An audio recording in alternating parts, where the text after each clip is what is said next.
नमस्कार, मैं हूं हरिशंकर व्यास। सेंट्रल हॉल में आपका स्वागत है।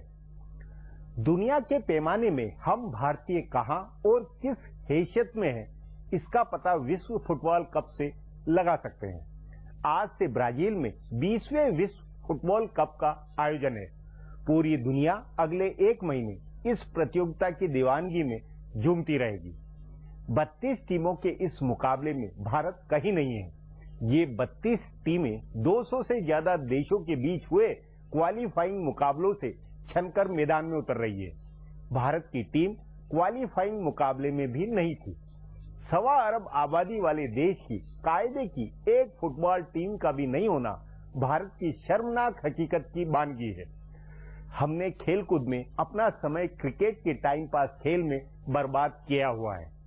दुनिया के 6-8 देशों में खेले जाने वाले क्रिकेट में ठुक ठुक करते हुए हम जबरदस्ती अपने पर इतराते हैं। न अपनी ओलंपिक में कोई हैसियत है और न फुटबॉल में है। भारत ने कभी फुटबॉल की किसी विश्व प्रतियोगिता में खेल नहीं खेला है। 84 साल के इतिहास में कुल 76 टीमें विश्व प्रतियोगिता का हिस्सा रही है। इनमें भारत की टीम कभी नहीं थी। दुनिया के सर्वाधिक संघर्षशील रोमांचक खेल में भारत का आउट रहना बताता है कि हमारी शारीरिक मानसिक बुनावट कितनी लिजलिजी है। विश्व प्रतियोगिताओं में खम ठोक मुकाबले में उतरने का अपना मादा ही नहीं है।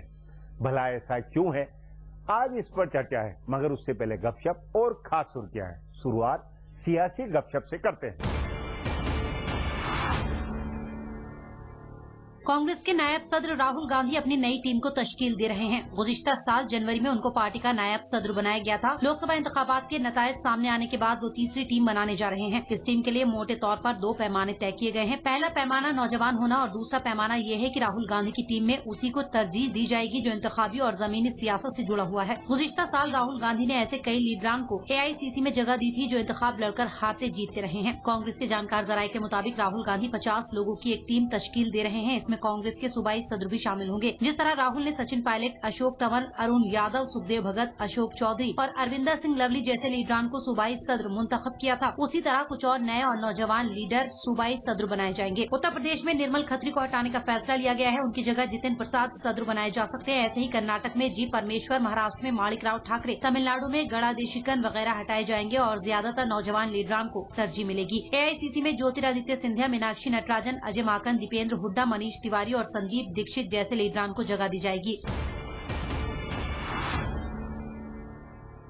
सदर के खिताब पर बहस के दौरान इलाकाई पार्टी कायदीन ने अपना नजरिया वाज़ेह तौर पर रखा। उन्होंने मरकजी हुकूमत को बता दिया है कि सूबों को यकीन में लेकर मरकजी हुकूमत को काम करना होगा। हालांकि खुद वजीर आजम नरेंद्र मोदी ने वाज़ेह किया है कि वो हकीकी संघी जहनियत की तशरीक में यकीन करते हैं और सूबों को लिहाज में रखते हुए मरकज सभी फैसले करेगी। उन्होंने अपने वजीर और मरकजी सेक्रेटरी से भी कह दिया है कि वो कोई भी फैसला सूबों की राय के हिसाब से ही करे। बावजूद इसके ज्यादातर लीडरान और अफसरों का मानना है कि मरकज के सारे फैसले सूबों को मंजूर हो, ये मुमकिन नहीं है। साबिका हुकूमत के वक्त सूबों ने मरकजी हुकूमत के लिए काफी मुश्किलें पैदा की थी। बीजेपी की जेर क़यादत वाले सूबों के वज़राए आला ने नवीन पटनायक, ममता बनर्जी और जय ललिता वगैरह के साथ मिलकर मरकजी हुकूमत की कई तजवीज, खासकर NCTC, NIA, लोकपाल, इंसदाद फसादात बिल और GST वगैरह में रुकावट पैदा की थी। इस बार ये काम कांग्रेस जेर क़यादत वाले सूबों के वज़राए आला कर सकते हैं और इसमें उनको इलाकाई क़यादत की भी मदद मिल सकती है। खिताब के दौरान AIADMK, TMC, BJD, JDU और समाजवादी पार्टी के मुंतजमीन ने वाज़ेह किया था कि उनको यकीन में लेकर काम करे। इसमें से कम 3 पार्टियां JDU, सपा और TMC की हिमायत कांग्रेस को मिल सकती है। वो मरकजी हुकूमत को दबाव में रखने की हिकमत अमली पर काम करे।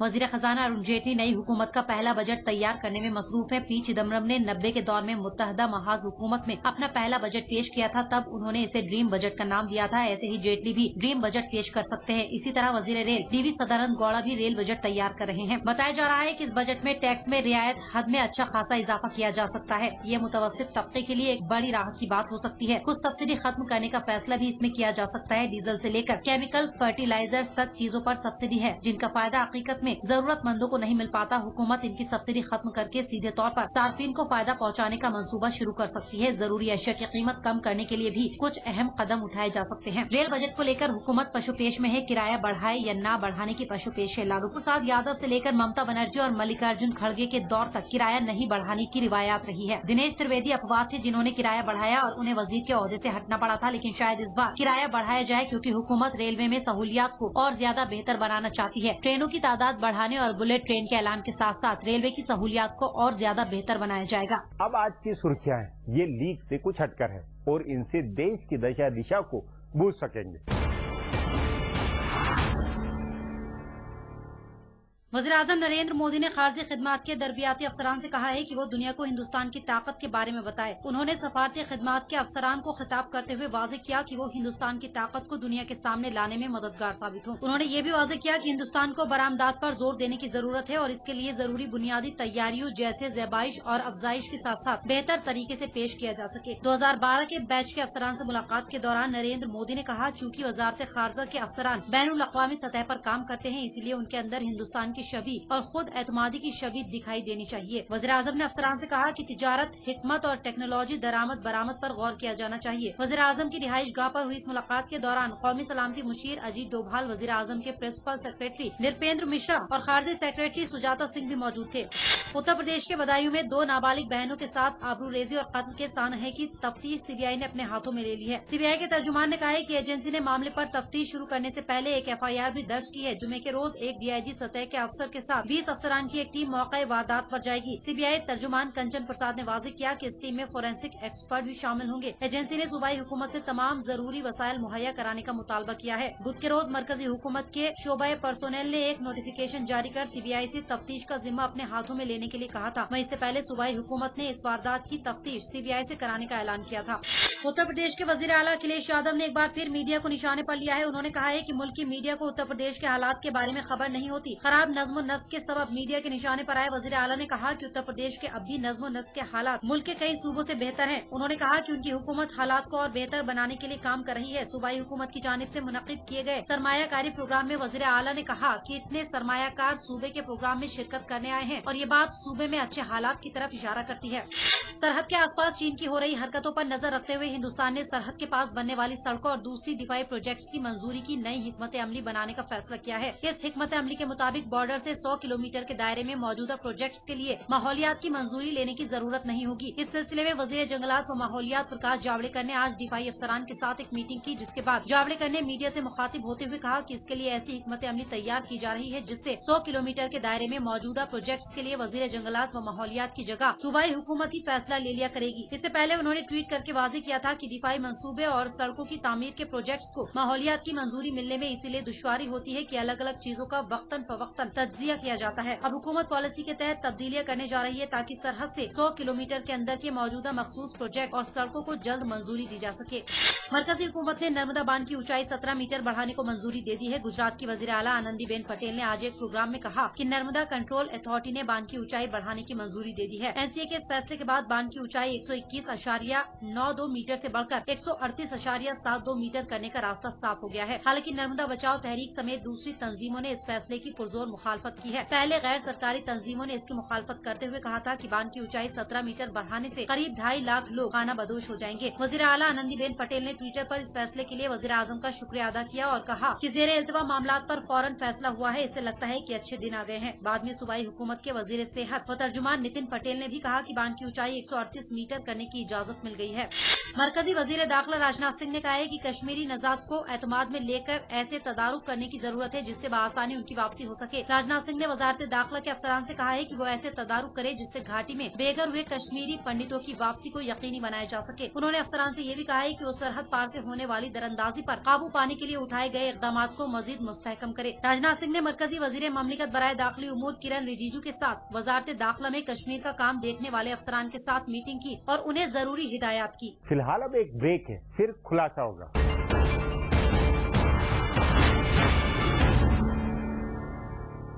विश्व फुटबॉल कप प्रतियोगिता का यह दिलचस्प तथ्य है कि वे ही टीमें खेल पाती है जिनका जीतने का कभी रिकॉर्ड रहा।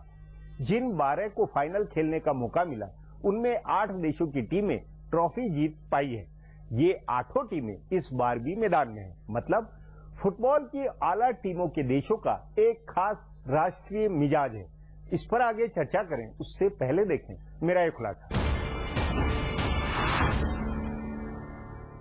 फुटबॉल को सबसे प्यारा खेल कहा जाता है। पूरी दुनिया के मुल्कों में इसे लेकर जोशो खरोश है। जनूबी अमेरिका के सबसे बड़े मुल्क ब्राजील में आज आधी रात के बाद इसका पहला मैच खेला जाएगा। उसके बाद पूरे 1 महीने तक पूरी दुनिया फुटबॉल की परस्तार रहेगी और अहले वतन भी इसके परस्तार होंगे। बेशक हिंदुस्तान की टीम वहाँ नहीं गई है, लेकिन पूरे मुल्क पर फुटबॉल का खुमार छाया हुआ है। होटल्स में फुटबॉल के खिलाड़ियों से जुड़े मेन्यू तैयार किए गए हैं और खेल की मामूली वाकफियत रखने वालों को भी Lionel Messi, Cristiano Ronaldo, Neymar junior, Wayne Rooney, Mario Balotelli वगैरह के नाम पता हो गए हैं। सड़कों पर फुटबॉल वर्ल्ड कप की टी शर्ट पहने हुए लोग दिखाई देने लगे हैं। हकीकत में दुनिया के 200 मुल्कों में से महज 32 मुल्कों की टीमें ही फुटबॉल वर्ल्ड कप के आखिरी मुकाबले में जाती है, लेकिन पूरी दुनिया किसी न किसी तरीके से इस खेल से जुड़ी होती है। कहा यह भी जाता है कि जिस मुल्क की टीम फुटबॉल वर्ल्ड कप के मुकाबले में नहीं जाती, उस मुल्क की टीम ब्राजील हो जाती है और उस मुल्क की आवाम ब्राजील की हिमायत करने लगती है और जितनी टीमें हार कर बाहर होती रहती है, वो मुल्क भी ब्राजील का हिमायती हो जाता है। शायद ऐसा दुनिया के सबसे अजीम फुटबॉलर पहले की वजह से हुआ हो, लेकिन यही हकीकत है। ऐसे ही ये भी एक हकीकत है कि हिंदुस्तान आज तक फुटबॉल के वर्ल्ड कप मुकाबले में नहीं पहुंच सका है। ताकत, स्पीड और दिलचस्पी के सबसे बड़े खेल में हिंदुस्तान कहीं नहीं टिकता है। हिंदुस्तान में शायकीन की नजर में क्रिकेट खिलाड़ियों को भगवान का दर्जा हासिल है, लेकिन तजाद साफ नजर आता है। आप क्रिकेट के इंटरनेशनल मैचों को छोड़ दें तो रणजी ट्रॉफी, ईरानी ट्रॉफी या देवघर ट्रॉफी मैचों में 200 जायरीन नहीं पहुंचते हैं, जबकि आप मुल्क के एक सिरे से दूसरे सिरे पर चले जाएं। कई सूबे ऐसे हैं जहां क्लब लेवल की फुटबॉल टीमों का मैच देखने के लिए 20-20 हजार लोग जमा होते हैं। गोवा, केरल, मगरबी बंगाल जैसे सूबों में क्लबों में मैच देखने के लिए हजारों लोग जमा होते हैं। इसका मतलब ये है कि अवाम में आज भी फुटबॉल का शौक पाया जाता है, इसलिए वर्ल्ड कप फुटबॉल की दिलचस्पी हिंदुस्तान में भी दिखाई देती है। लेकिन अफसोस की बात यह है कि फुटबॉल के वर्ल्ड कप मुकाबले में जाने की चाहत हिंदुस्तान में दिखाई नहीं देती। हकीकत में फुटबॉल ताकत, शौकी, तेजी और अवाम में आज भी इसकी चाहत बरकरार रखने वाला खेल है, लेकिन हम हिंदुस्तानियों की नशोनुमा ऐसी नहीं है कि हम इस ताकतवर और मकबूल तरीन खेल को अपना सके। बैनुल अक़वामी सतह पर सामना करने के लिए जिस हौसले और हिम्मत की सबसे ज्यादा जरूरत है, उसकी खामी भी साफ नजर आती है। तभी फुटबॉल वर्ल्ड कप हो या ओलंपिक का मुकाबला, हिंदुस्तान इसमें कहीं नहीं टिकता। चूँकि हम वर्ल्ड कप मुकाबले में नहीं टिकते, इसलिए 8-10 मुल्कों में खेले जाने वाले क्रिकेट को ही अपनाए हुए हैं और उसी में अपना मयार साबित करते रहते हैं। एशिया से जनूबी कोरिया, जापान और कतर जैसे मुल्कों की टीमें फुटबॉल वर्ल्ड कप का हिस्सा बनती हैं, लेकिन हिंदुस्तान जैसे सवा अरब की आबादी वाले मुल्क की टीम वहाँ गैर हाजिर रहती है। अब एक ब्रेक है, उसके बाद विश्व फुटबॉल कप पर चर्चा करेंगे।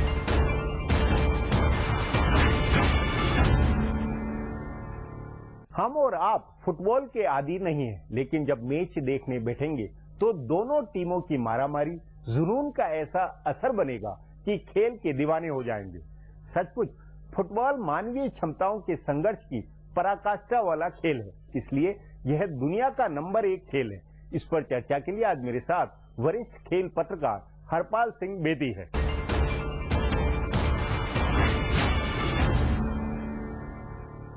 बेदी जी, आप 35-40 साल से खेल पत्रकारिता में हैं।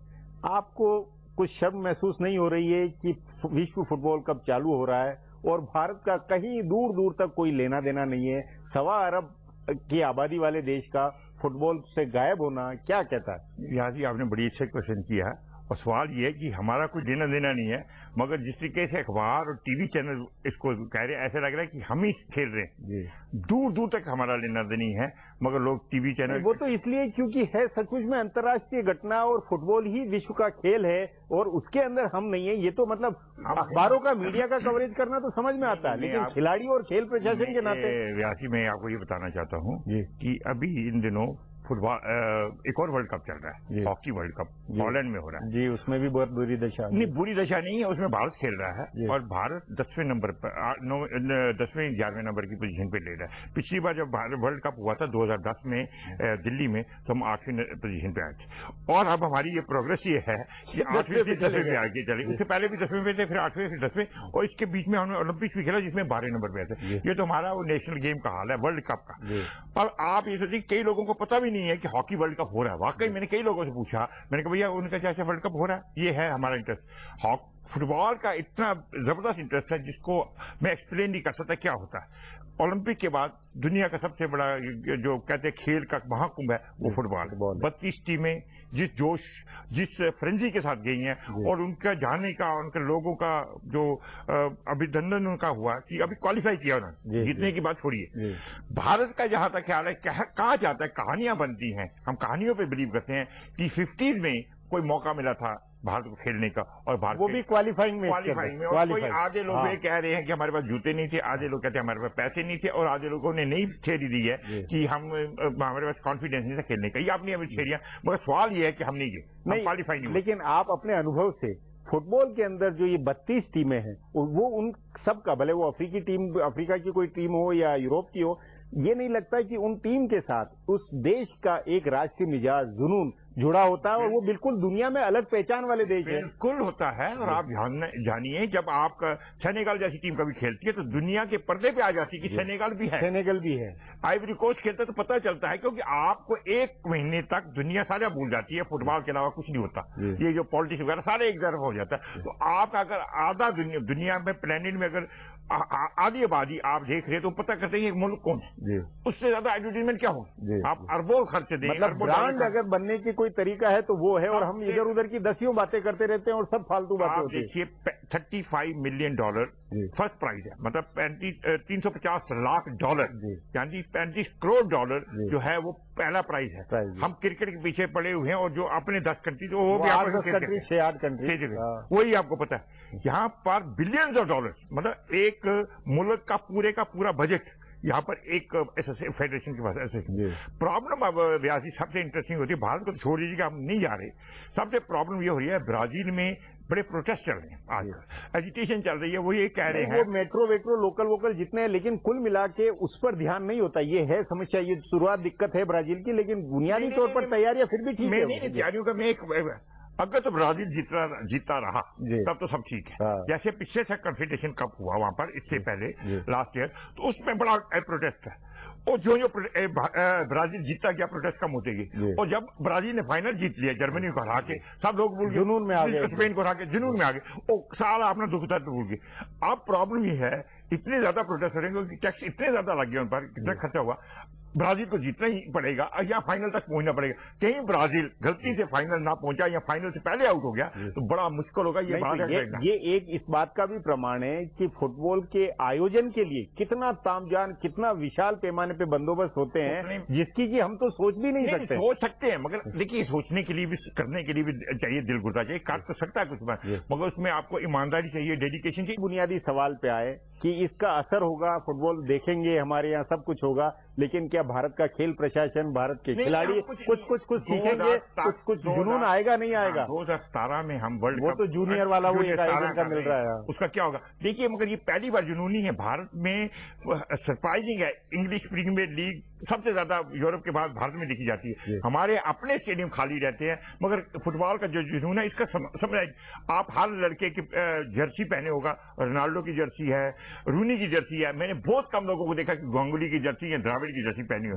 वो उसी दिन स्टेडियम में देते हैं। वही मेरा कहना है कि फुटबॉल को लेकर दिलचस्पी है, फुटबॉल का जुनून है, लेकिन बॉल के ऊपर किक मारने की प्रवृत्ति क्यों नहीं होती है अपने यहाँ? आपके पास वैसे तो स्पॉन्सर नहीं आ रहे जैसे कि क्रिकेट के लिए आते हैं, ये बड़ा इंटरेस्टिंग बात। यही स्पॉन्सर आपको वैसे दे देंगे। लेकिन बेदी जी, मोहन बागान हो, तमाम जो कलकत्ता की, बंगाल की जो टीमें थी या गोवा की टीमें थी, ये सब है, वो सब खोजी, उसको रिवाइव करने का इसका कहीं कुछ क्यों नहीं होता? बहुत कुछ होता है भाई, इसको आप बड़े से बड़े सोशियोलॉजिस्ट और साइकोलॉजिस्ट को ले आओ। आपने तो मुझे जर्नलिस्ट, मैं आपको बताता हूं कि बाहर की किसी टीम को ले आए, कलकत्ता में रिटायर्ड एक दिन मैराडोना आए थे, सारा कलकत्ता रुक गया। उसका सबसे बड़ी खूबसूरत बात यह थी कि कलकत्ता में पीले के बड़े सपोर्टर है। तो किसी जर्नलिस्ट ने पूछ लिया कि आप अपने आप को कहते हो कि you are the greatest player, who told you? उसने कहा मेरी माँ ने मुझे कहा है, खत्म। उसने कहा मेरी माँ ने मुझे कहा, बहस कर, बड़ा क्लासिकल था मैराडोना का। उसने who told you are greatest? उसने कहा मेरी माँ, बस खत्म हो गया। तो ये तो कलकत्ता का जुनून है। एक जर्मन का गोलकीपर रिटायर होता है, उसका हुआ तो सारा स्टेडियम भर गया। मगर सवाल ये, जब हमारी टीमें खेलती हैं, हमारा स्टैंडर्ड इतना खराब है आज, हम अफगानिस्तान से नहीं जीत रहे, अफगानिस्तान से हारे हैं शहर में, अफगानिस्तान से। अफगानिस्तान जहां पर फुटबॉल की हालत देखिए किस हालात में है। मालदीव से हम बड़े मुश्किल से, नेपाल से हम नहीं जीत रहे। तो अब देखिए अगर ये सर्कल है, आप छोड़िए अब एशियन गेम्स तो छोड़िए ना, आप सैफ गेम्स के अंदर आपको स्ट्रगल करना पड़ता है। अफगानिस्तान, अफगानिस्तान, मालदीव और नेपाल, हम एक टीम पर डोमिनेट करते हैं, वो है श्रीलंका फुटबॉल। जिसमें नेपाल हमें चलने चला देता है, अफगानिस्तान ने हमें हराया, मालदीव ने हमें हराया। तो अब आप ये बताइएगा जिस लेवल का हम फुटबॉल अभी तक है, हमारा ये है कि हम टीवी चैनल पे देखना फुटबॉल पसंद करते हैं, उसको जो क्रिकेट के लिए जो है हमारी बुनावट है वो आलसी पने की है, लिजलिजी पने की है, उस कारण हमें टीवी पे देखकर पसंद आता है मामला। नहीं, अगर आलसी पना होता तो हम अपने बच्चों को क्रिकेट के लिए नहीं भेजते गर्मी में। कड़कती धूप में आप देखिए बड़े बड़े बैग उठाए, फुटबॉल को क्यों नहीं अभी तक हमारा फेडरेशन बेसिकली जैसे क्रिकेट को बेचा है, मतलब basically you have to market. नहीं, उसमें जिसमें ज्यादा संघर्ष है, जिसमें ज्यादा मेहनत है, पसीना है, फास्ट खेल है, भले वो हॉकी हो, फुटबॉल हो, इनमें हम लोग एथलेटिक हो, उसमें हम नहीं फिट हो पाते। ये निष्कर्ष नहीं निकलता। ये तो निकलता है, बिल्कुल निकलता है, क्योंकि जिस टीम में भी हमें थोड़ा सा भी कंपटीशन है, क्रिकेट में आपको पता है कि 6 टीमें हैं, ये चाहता है आपस में कभी ना खेल, जहां पर भी हम बाहर गए, अगर एशिया में लेने, हम एशिया में वी डोंट स्टैंड एनीवेयर, यहाँ पर 40 कंट्रीज है, बड़ा बुरा हाल है। हमारी एशियन गेम में हमारी बुरी हालत है। एक बार हमने जीता था इंडोनेशिया में, उसके बाद अगर हम उसको बिल्ड करने चाहते हमने नहीं किया। हमने मौके खोए हैं जब हम 56 मेलबर्न में ओलंपिक्स में भी गए थे, सेमीफाइनल पहुंचे थे, मगर प्रॉब्लम यह है कि हमारी फेडरेशन इस फुटबॉल को बेच नहीं सकी जैसे बेचना चाहिए था। जी बेरी जी, बातचीत को यही समाप्त करेंगे। प्रोग्राम में आने के लिए बहुत बहुत धन्यवाद। हमारा प्रोग्राम अब यहीं खत्म होता है, मुझे इजाजत दीजिए, कल फिर मिलेंगे इसी चैनल पर इसी समय।